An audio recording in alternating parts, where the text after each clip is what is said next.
between the internal Jewish community and external intellectual and cultural influences.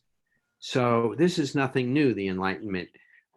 There's been a continuous process by which our religious experience and our communal experience has been influenced in very strong ways by the culture, mores, and thought of the surrounding milieu. And I'm sure that everyone here can think of lots of examples. So it's not like this is brand new. Second, mores and thought of the surrounding milieu, and I'm sure that everyone here can think of lots of examples. Oh boy, I just repeated myself. It's not like this is brand new. So Jim? Second, mores and thought of the surrounding milieu. I'm sure that everyone. What's going on here? What is going on? Whoa, sorry, everybody. It's not like this is brand new. So Jim? Whoop, there we go. Sorry about that. Yeah, Jim. Yeah, so that's just one of three. Did I hear someone raising their hand about that, or was that just that? Okay, good. Go ahead, Jim. Go ahead. That was crazy. The second thing is that, as everybody who has spoken so far has pointed out, no religious movement today can be considered the unfiltered, true traditional Judaism that was there before the Enlightenment. Every religious movement within our community today is a product of the Enlightenment. So it's really unreasonable from my perspective to say that one movement is somehow more authentic or more reflective of our tradition than another one, because the ultra-Orthodox movements, even more or as much as the Reform or conservative movements, are responses to the Enlightenment. So that's number two. And we could go into that in more detail, but I won't. And the third reason is that we have within our religious tradition and the way that it's evolved and the way our religious tradition has evolved and the efforts that have been made by intelligent people during the last 100 years, we've been able to come up with ways of thinking about the nature of reality and the nature of community that allows us to appreciate and accept science as a valuable thing and to appreciate aspects of our Western society without denigrating or without imposing some kind of second-class status on a religious life. There are ways of bringing the two together. And in the course that we took, we learned about a number of people who have presented ways of doing that. And in our course specifically, we learned about Buber, we learned about Levinas, and we learned about Soloveitchik. And all three of them were presenting a point of view which was accepting of science and accepting of Western forms of thought and governance, but making room.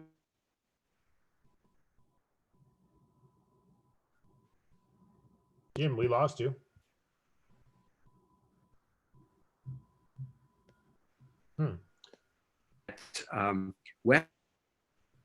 We lost you again. Breaking up. Maybe I'll get him to come here where we have a better connection. Yeah, I think that's a good idea.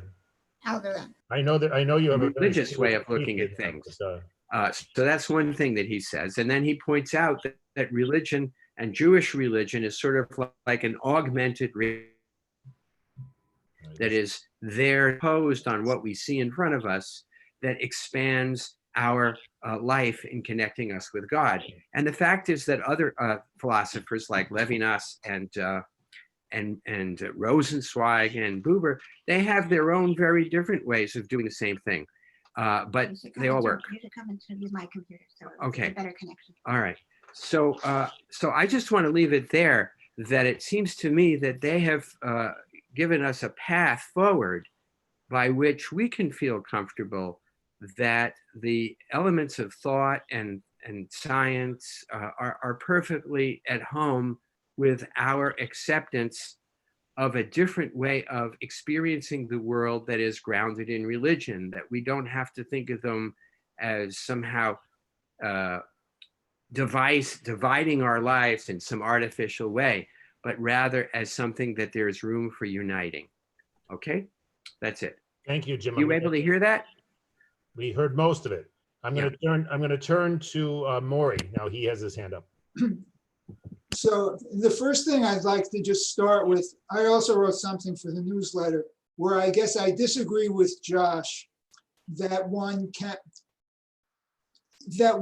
make a center of one can have a Jewish life in absence of a minyan, being able to make minyan.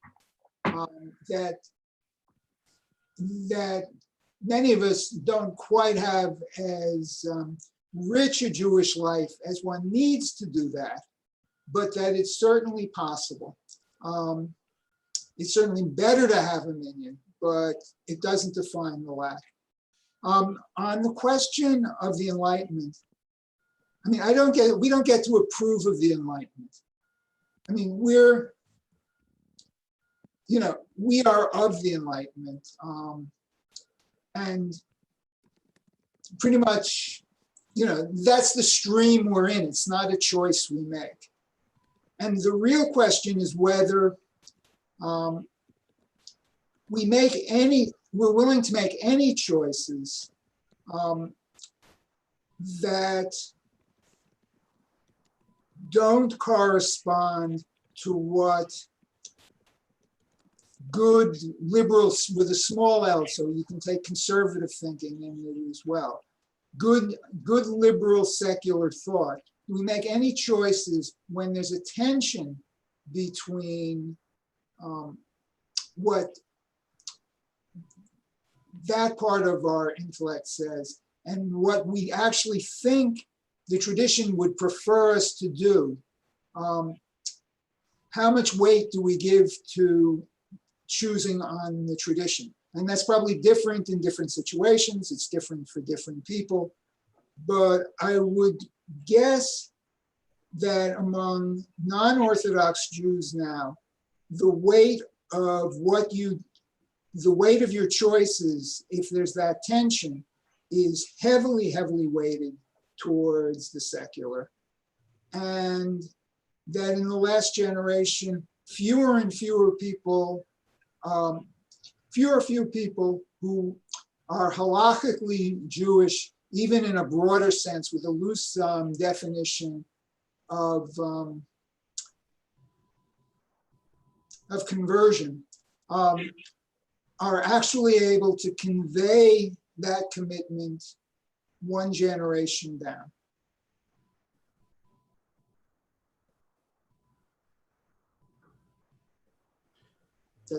Thank you. Yeah, go ahead, Josh. So I didn't mean to imply that you can't have a This is Jewish life. Marty. Wait, Marty, hold on. We're going to Marty. I couldn't figure out how to raise my hand. I'm raising. Marty, we'll listen. We're going to hear Josh because he's already started. Yes. And I'll come back to you, okay? Fine. Thank you. No, I guess I didn't mean to imply that you can't have a Jewish life without a minyan, but Judaism is so community-centric. I mean, we are responsible for one another. Our actions, the reason that we perform mitzvot, are not only for ourselves, but they're for the community. So I think that even though we can have a Jewish life, and I think we are having a Jewish life, it's hard. I think it upended the way we think about the way we do things. And then just another quick point, which is that, yes, we are of the Enlightenment. I'm an engineer, right? I mean, I live by science and I live by, but the point you made at the end, that when we have to choose, we choose on the side of enlightenment often, and that this notion of having a generational transmission of a halachic life is difficult. That for me is part of the Faustianness of the bargain that we struck. That's all. I mean, that's what I was trying to say. That's all. Sorry. Go ahead, Marty. Can you hear me okay? Yep. Okay. So I strong agreement with Josh's initial points, and Jim's without sort of pointing out where and how I am. Let me just say that as a blanket point. But let me just make a friendly amendment to their comments by saying they seem, I mean, enlightenment to them is from the time of the Enlightenment to the present. But I see the American Jewish Enlightenment since we came here in the late 19th century and the early 20th century, because the political system of America in the late 19th and especially the 20th is so very different. So Paul Johnson in his History of Judaism says things sort of like this, but and I'm not sure I may not be doing full justice to him, but it's hard to imagine American 20th century and 21st politics without thinking about the Jewish contribution. In the 19th century, Gompers, the later labor leader, and wrote all the Jews in Roosevelt's administration, and on and on. And similarly, one cannot picture the American political system without women since 1920. Oh, that's not. So I just think it's central to American politics, just as women are. And there's that one little specific thing that we are a community religion. We don't pray without having 10 around. But I think in the modern America, Jews are just essential, and America is essential to us. As Josh was saying, he sees himself as an American, as I do. That's all. So yeah, thank you. Other voices. Miriam? I unfortunately did not get to read the article until close to Right. the start of the service. So I'm just not ready to respond to. Yeah. I mean, I think so. What I'll say is, I think is two things. The first one has to do with, a little bit of what I think Jim was saying, and then also just sort of acknowledging, right, that there is within our tradition a hesitation to use technology on Shabbat, right? It's a sort of we have this whole idea in the secular world of having a technology Shabbat once a week, right? Even if you're not religious, just for your own peace of mind and your sanity, you should lay off the screen for one day a week. And so there's something rather ironic about all of us liberal rabbis rushing to get better at Zoom so that we can have our Shabbat services on it.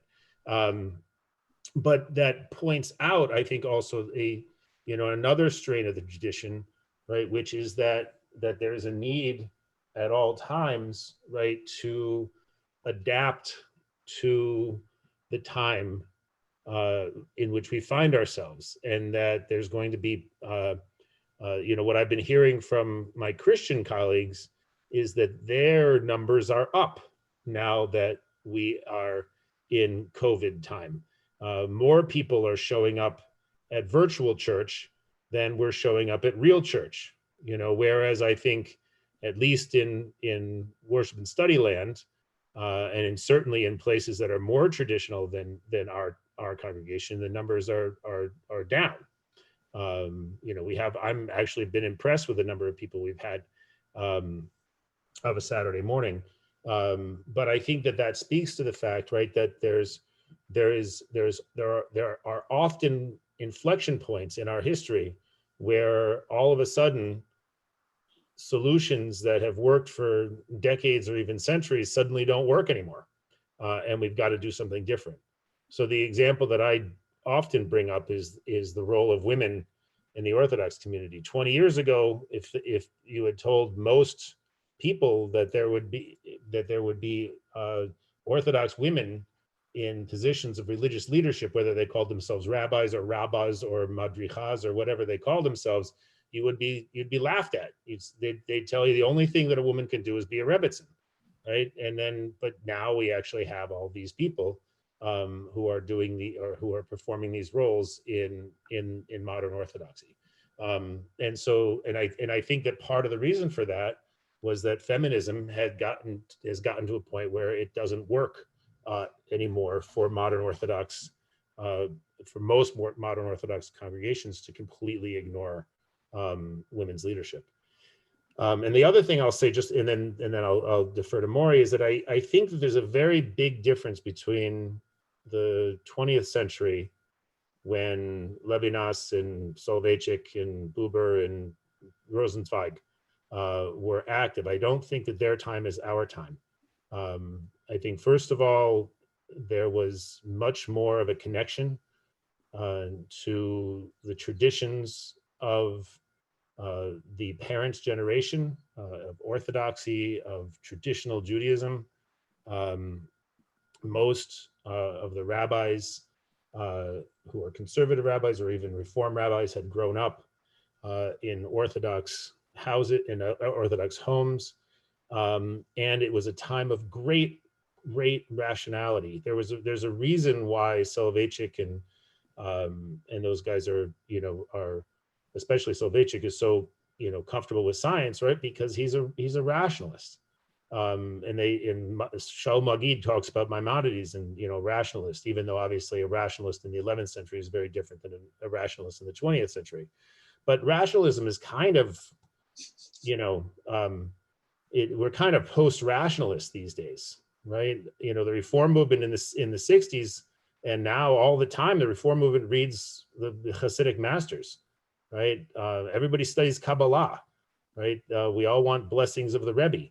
And that's one of the things that Shaul Magid talks about, right? Well, I'll go to Jerusalem and I'll get my mezuzahs checked, by make sure that they're okay, right? And obviously, liberal Jews might not do that, right? But I used to bring liberal Jews to Dnipropetrovsk, and the unmarried women who wanted to get married would gladly take a blessing from the Rebbe there. And only sort of half, in a tongue-in-cheek kind of a way. And so I do think that there's we in our age, maybe not worship and study, but outside of worship and study, there's sort of a level of comfort with the more irrational forms of spirituality that is very much not in the vein of a Soloveitchik. Go ahead, Maury. So I just wanted to bring in a comment that Rabbi Clapper, modern Orthodox, said about things like Zoom Seders and things like that. And he said that if there was nothing to worry about people hanging on to the innovation after the emergency ended, it would be obviously the right thing to do. That, you're under extreme pressures and you react. And he's not someone who is very much of a stick in the mud on issues at all. I mean, he's clearly Orthodox, but so that's the tension that we have. It's how much, hopefully we'll have a vaccine in 2 years, and things will begin to go back to normal in 2 years. Do the rules that we have now, do they just go on? And the case for somebody who's Orthodox would say that in post-World War II America, the conservative movement said when everyone was moving to the suburbs and it was all different, yes, you can drive to shul, but you can only drive to shul. And maybe you can only drive to a conservative shul. And that suddenly that turned into just about everybody drives all the time.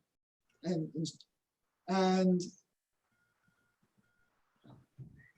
the strength of sort of communal norms and sort of the internal conversation helps. I mean, if a community really says, this is our emergency and we're going to do this while there's an emergency, but we understand this isn't forever, there's a much better chance of sort of not losing the entire thread when everything goes back. And alas, the individualism of the Enlightenment, or the individualism of the US anyway, means that the sense that it's a community deciding together and holding on to the thread as a group is much more difficult than it would be in other social circumstances. Very much so. Yeah, I want to say one thing, and then Jim, I'm going to ask you if you want to speak at any length that you go into Sherry's room, because you're. No, but can you unmute here? Yeah, I did. Oh, no. There's something wrong with my computer now, Oh, and I wanted to say something actually. go for it.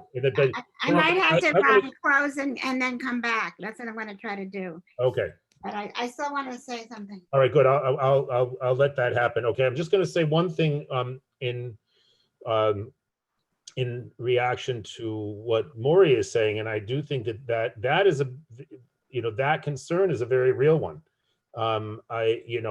I have been trying for many years to live stream my Shabbat services from 100 Center Street, so that residents there who are not feeling up to coming down for the services, they're just too tired, or they just can't handle it, right?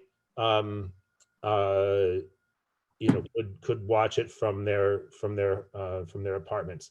And it was very interesting, the number of people who are not halachic at all in their sort of everyday life, their reaction to that was, but wait, what if people just stop coming and start watching it on the television? So that there is always going to be the danger that you take one rock out of the stone wall and the whole thing is going to collapse. I think about that now. What are we going to do with people in our Minyan who will not feel comfortable coming back to Hillel when we decide that we're going to start in-person services again? Are we just going to say that they can no longer participate, or are we going to try to find some way of accommodating them? I don't have the answer. It's just an issue. Go ahead. Jim had his hand up, and then we'll go to Josh, and then Mary. Well, I'd like to ask Sherry. I'd like to invite Sherry to speak before me, because I don't want to say anything that she might have intended to say. Okay, so then I'm going to let Josh speak because Sherry is not with us. Oh. Okay, go ahead, Josh. So two very short things. One is, with respect to women in the Orthodox community, I want to put a plug in for a podcast by an American woman in Israel named Michelle Farber, who's doing the Daf Yomi, and her podcast is superb. Oh, I need that. That's great. Truly, Thank you. Michelle Farber. Michelle Farber. Awesome. Daf Yomi. I can send you a link. It is just Please do. superb, Great. and really, sharp. And then the other thing is this, that the little I've been reading of the Talmud doing the Daf Yomi, the concern about what the long-term consequences of a decision are throughout.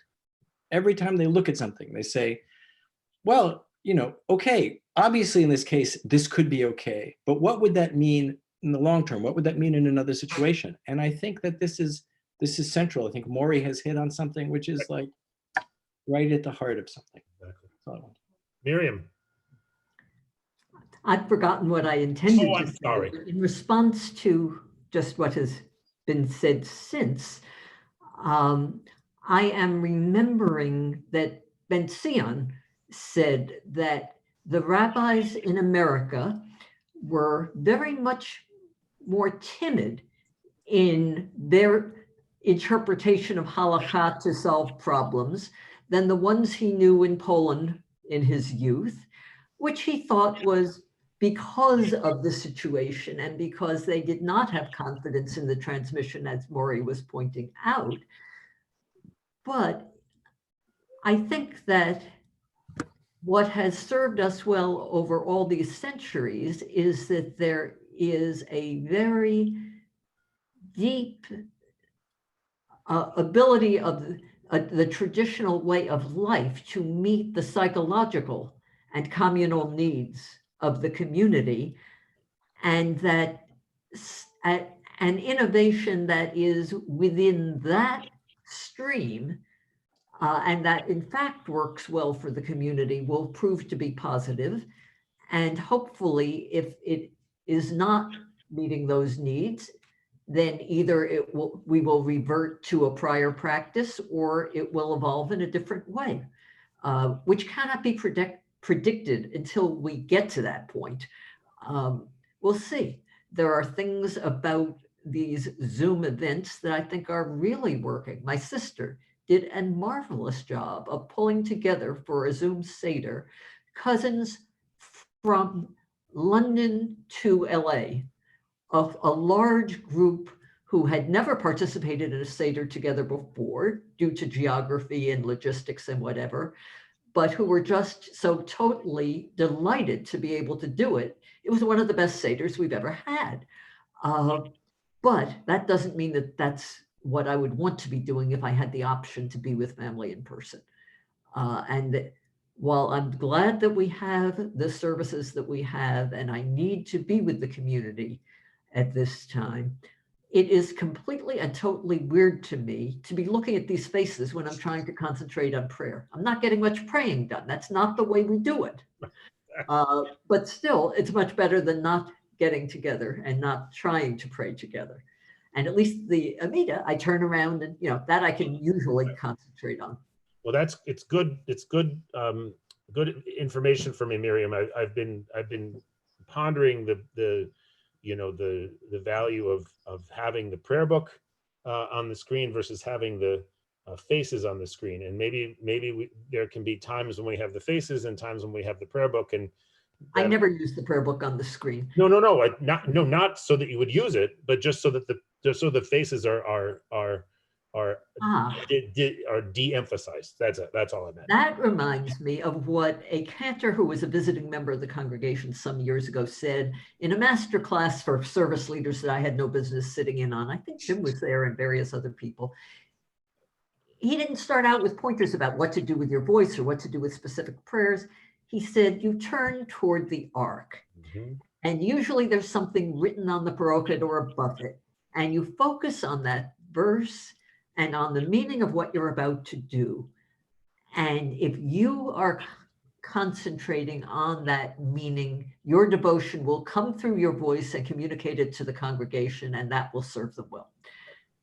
It's a lovely about the specifics of how you do it, other than that meditative advice. Lovely teaching. All right, Sherry. Am I unmuted? You're audible. Okay. Yeah. Well, I can't agree with Josh that it's a Faustian contract or agreement or whatever. I don't think enlightenment and Judaism are in conflict. It's true that secularism came along with enlightenment, and generally we live in a secular society, and that's a problem. That's a problem for people who are seeking something more. And often you see that, in fundamentalists and all that type of activity, because they're looking for something that they don't have anymore. There is something lost, but it doesn't have to be lost. And, I spent some time in JTS, and they were always talking about two worlds, how we live in two worlds. There was the Jewish world and the secular world, and that they weren't at odds. You could live in both of them. And so that was, I don't see why you have to be Jewish first. Who's asking you to make that priority? Aren't we Jews and Americans? Why does one have to conflict with the other? I mean, it's a complicated question, but I don't know what the circumstances that you have to make that decision. And finally, or not finally, but also, there's the idea of tradition and change. And so there's always you're always confronting new realities, and you need to find new answers to that. So that's another, these are some of their ideas of conservative Judaism, really, but it doesn't mean you have to be a conservative Jew. But I think those ideas are important. And certainly the conservative movement has some flaws, and that's another problem. That's part of it. The other thing is that there is this idea that that somehow, though, that religion and science conflict, and I just don't see that. I don't think that religious ideas are in the same realm as science. Science is science, and religion is a spiritual activity. And when it comes down to these practices, going to get blessings and this and that, that's fine if you don't think that that's science, if you're not putting them in the scientific realm. They're not on a par. These are two separate kinds of activities. Maybe that gives you a spiritual feeling. But once you say that the Rebbe has magic, then you're in another realm. And yes, that is a conflict with what we consider modernity and science. But that doesn't make it on a par with it. It doesn't mean that you can believe one and you can also believe, and they're all just about belief. Science is not just about belief. It's a different endeavor.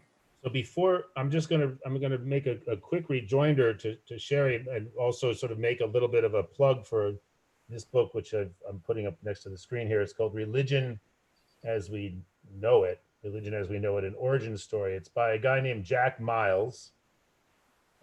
And it is a separate introduction. It's a separate publication of his introduction to the Norton Anthology of Religion, which was edited. He was the general editor of the thing, and there were 6 parts of it that covered 6 of the major religious traditions in the world.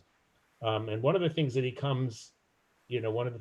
sort of comes up with, right, is that when we talk about religion in this country, even if we're Jews, right, we talk about religion as though it were sort of post-Luther Christianity, right? Something that's separable from the rest of our lives, right? It's just a spiritual experience, right? As opposed to being the organizing principle of our entire lives, right? And which is a very different understanding of how, and this is how the Haredim work, right? Which is that Judaism is their system of living.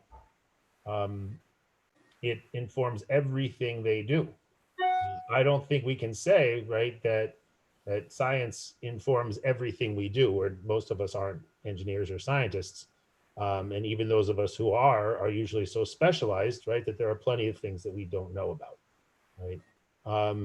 So we are generally very happy to be irrational in all kinds of different ways, right? But don't they go together? Don't they? I mean, why is it either or? That's what it's not either science is your whole life or religion is your whole life.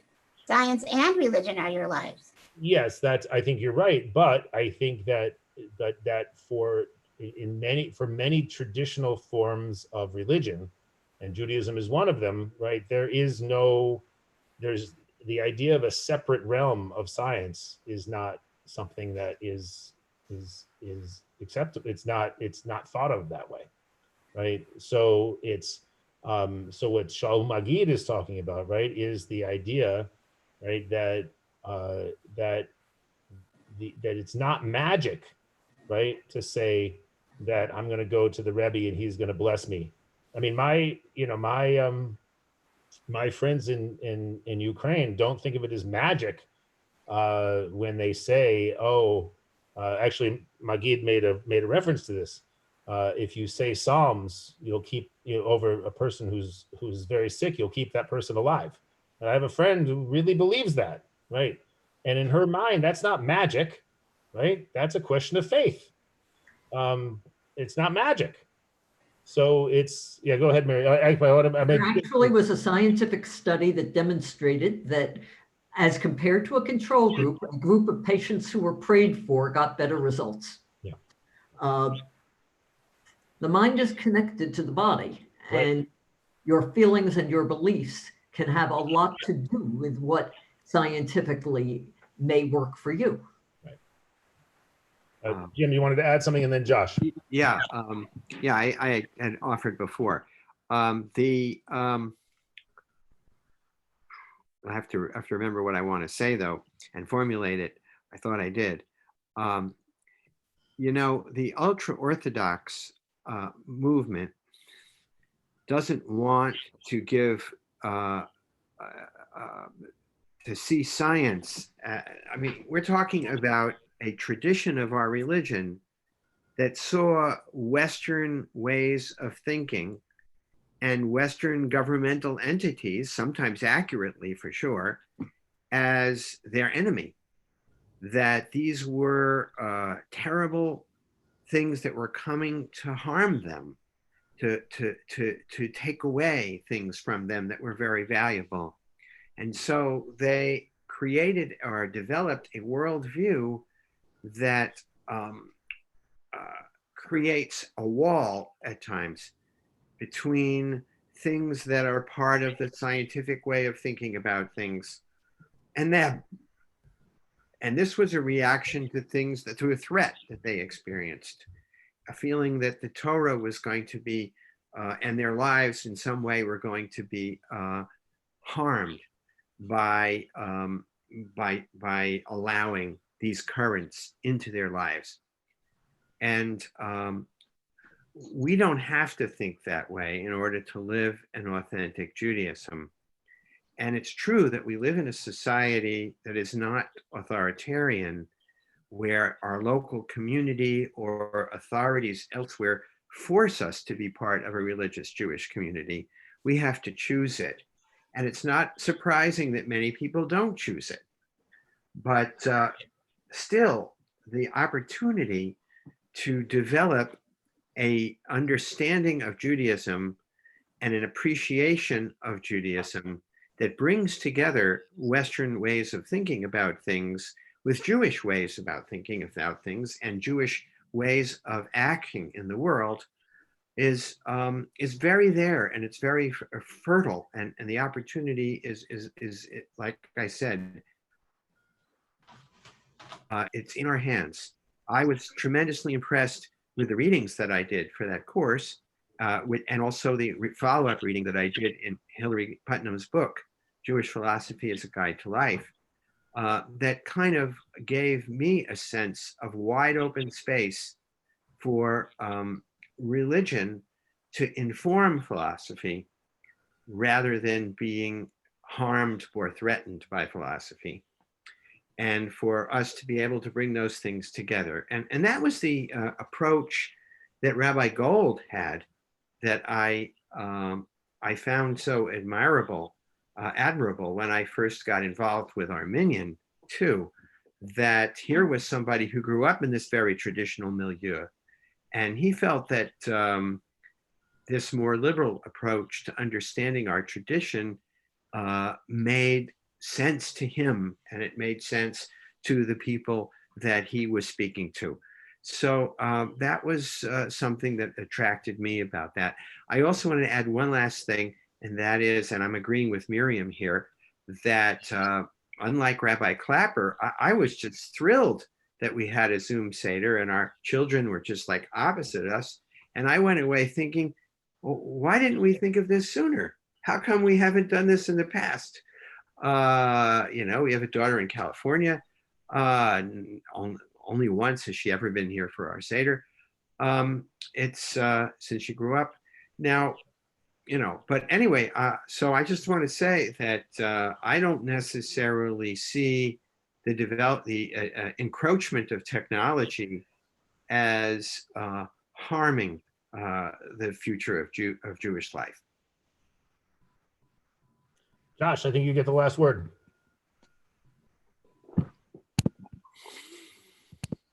trying to unmute you, but I can't. There, I think I did. Sherry asked about being American and being Jewish, and so for me, they're not a conflict. I am both of them at once, and I don't feel torn apart. But I feel like, and I might be wrong, but I feel like in America, the right thing to say is, I'm an American of Jewish heritage. But for me, that's not the way I feel. I'm a Jew who happens to live in America. And with all, and I love America. I'm happy here. I mean, I'm not, but that's the difference. It's not that they are in opposition. It's not that you have to have one or the other, but there's a question of emphasis. And that question of emphasis does, for me, in my mind, get back to the whole original notion of what it meant, what the Enlightenment asked of people. They said, we will offer you citizenship if you will subjugate your communal identity to this universal or national identity. That's all I meant by that. And so it's a question of emphasis.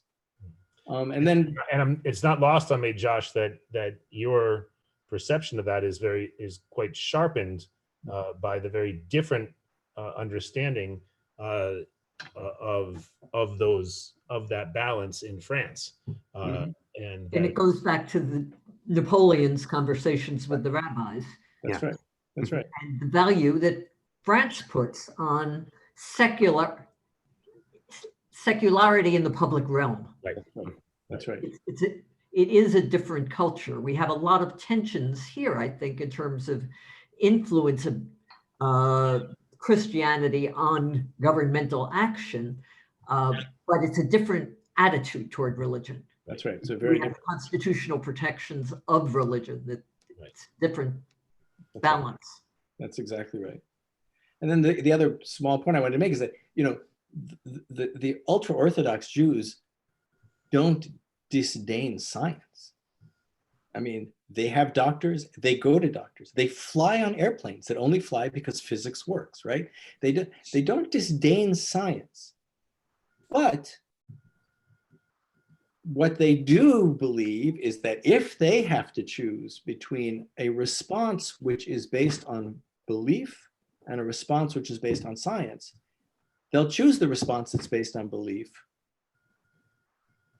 for better or worse for the rest of the world, clearly, right? But they'll choose the one that's based on belief. It's always a question of emphasis, I think.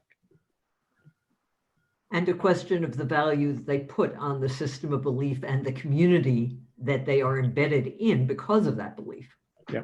And also the level of trust that they feel towards the larger society that feels to them quite, quite threatening.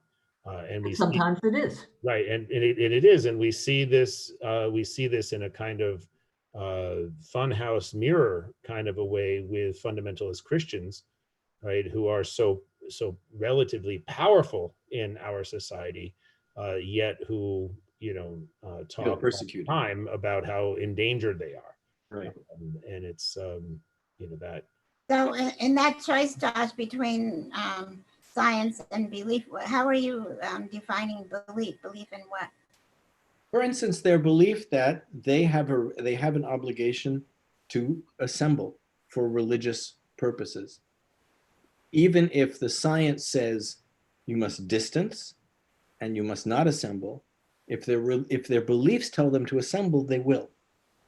That's the kind of choice they make. Also, in part, a question of whether they and their rabbis are satisfied that indeed their health is threatened by the assembly in this particular instance.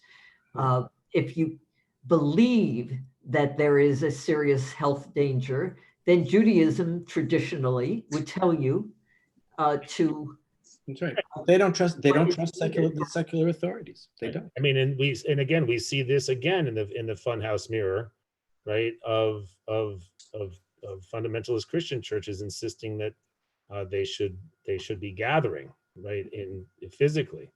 And actually, I was going to, if I had been able to get to it sooner this afternoon, I just didn't. I was going to send an additional article, which showed up in the Times before Passover and Easter, It was written by a Jewish guy and a Christian guy, making the argument that religion is just as important as hardware, and so that people should be given the option, right, to gather in the same way that we can gather in grocery stores and Home Depot and Target if we need essential items. Which Well, I'm not sure that I agreed with their argument, but it was an interesting and interfaith argument. But that's all, But is that a traditional Jew, a traditional Jewish standpoint? I mean, Noah Feldman pointed that to that place in the Talmud where they said that. I think And then also you have that idea of pikuach nefesh doches Shabbat. Right. That's, but again, just as Josh said, there are no absolutes, right? In Jewish thinking and Jewish practice, there are no absolutes, right? So certainly, right, pikuach nefesh is a very important principle, but that doesn't mean, right, that at the hint of a threat, right, that y'all stay home. Because you don't know, well, how serious is that threat? I mean, we ourselves went through this exact process the week before we decided to shut down. Well, that was before we had the information that we have now. Right. But it's also a question of who gets to make the decision. Right. When the government says you are forbidden to have a group of more than 10 or 20 people, whatever the specific limit at the Right. time is, because the government thinks that Right. there is a danger to the health of people in the larger society. If you do it, you do not have a choice. Right. But if you look into the tradition, you always find. I want to shut this down just because I want to make sure Maury has a chance to talk, and then also I want to make sure we end. But all I want to say is that when I was told by Rabbi Steinberg that I must shut down worship and study, I said, I cannot make this a diktat, right? This has to be a conversation, right? And, that is, and that in microcosm, right? He was absolutely right, right? The science was that, we had to shut down, but that's the Harvard building. So we ultimately. Science is right. He could have done that, but he didn't. But science is not the same as community organizing. It's not the same as a communal discussion, so on and so forth. So Maury, and then I see Sam. So let's try to I just want to point out that we shouldn't, that it's great to have 20/20 hindsight, but things were very unclear on March 10th. Right. And everything was in flux. I remember being on the side of we probably could open, but with major precautions. That turns out to be wrong in the Northeast. Right. If we were in some part in the Prairie West, that might not have been the wrong response. Right. And we should be at least a little humble about judging back for people who made decisions on Purim when people really didn't have a good idea. Right. I have to admit, I did not have a completely clear view. I certainly Of didn't. Purim. I would have, if I had the knowledge then that I have now, I would have made a different decision. But yeah. Sam, go ahead.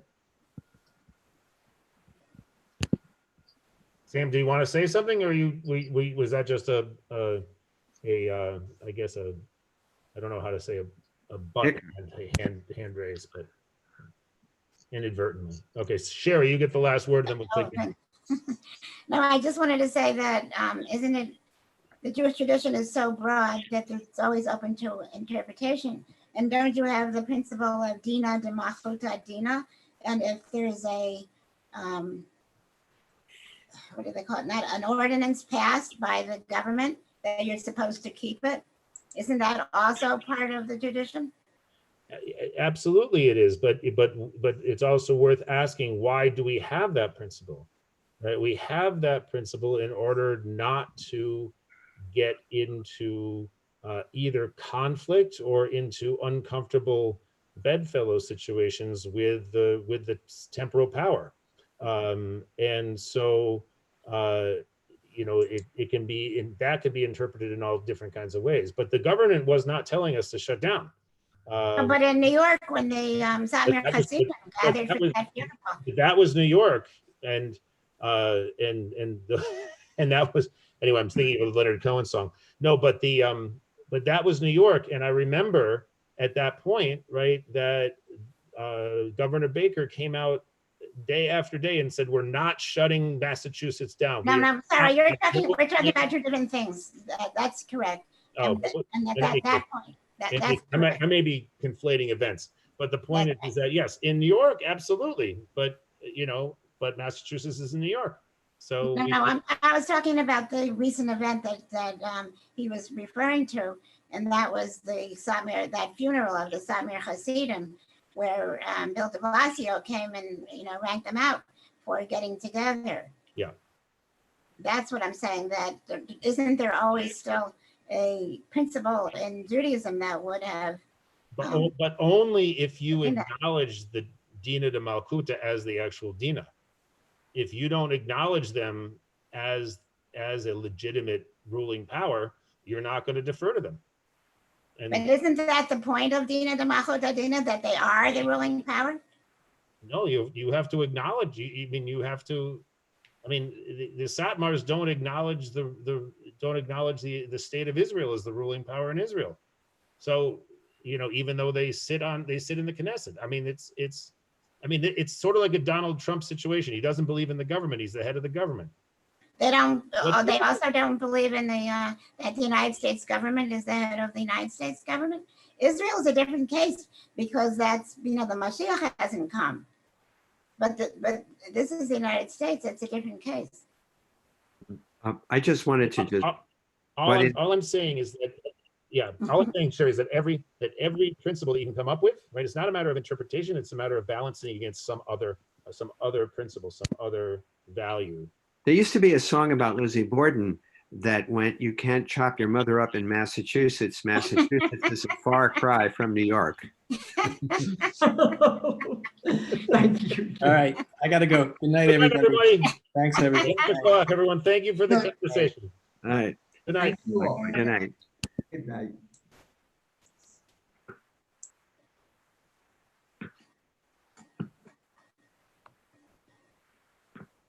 Hey, Sam.